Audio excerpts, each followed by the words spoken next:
I had over $31,000 on the line between these two games, and I'm going to break down to you guys exactly how and why I put so much money on just two separate sports bets. These were both VIP plays for me, and a VIP play for me is anything that I bet that's over 1 unit. So all of my 1.5 unit plays, all of my 2 unit plays, 3 unit plays, everything that is a big, strong bet, these do not come up often, are VIP plays. And on Tuesday night, I had 2 of these in the same night. Wake Forest against Michigan, over 166.5. I got this line at minus 120, and I had risked $15,000 to profit $12,500. The system I had in this game was a really strong college basketball system, and it had to do with ranked favorites at home playing against teams that had a winning record the season before. The total for this game opened up at 161 points. Sharps were all over this line early. They hammered it heavy, and that line went from 161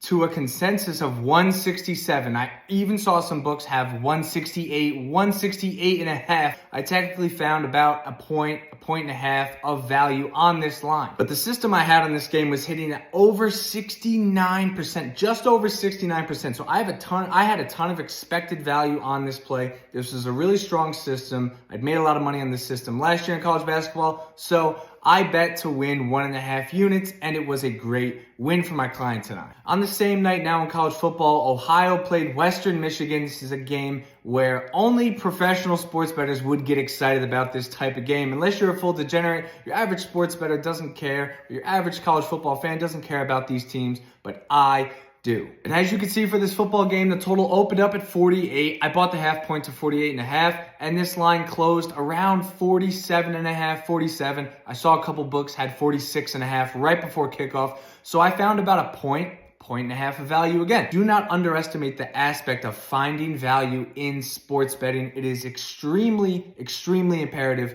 to you making profit long term. So I bet this game to go under 48.5 total points. I got the line at minus 130. It was at 48. I bought it to 48.5 because 48 is a crucial number when it comes to totals. I wanted that hook, and I was willing to pay 30 cents for it because the systems I had hitting on this game were hitting at 67.5%. I had another system on this game hitting at 64.8%. 2 systems on this game. One had to do with the weather. The second system on this game had to do with conference matchups in the month of November. This system only applies to college football games in the month of November. This one ticked all the boxes, so I had one very strong system on the college basketball game to go over, which cashed. I had 2 very strong systems on this football game to go under. And as you can see, this game went under very easily. I had a total dollar amount risked between these 2 games, $31,000.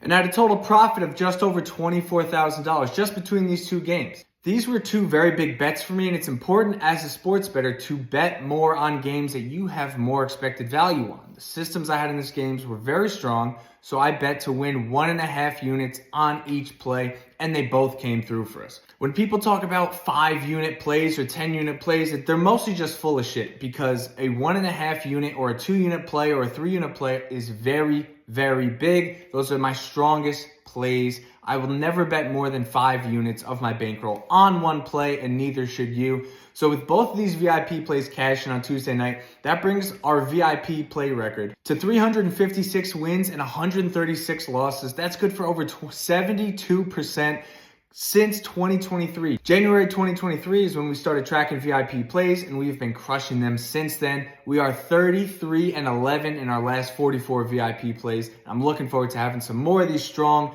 big bets coming up this weekend.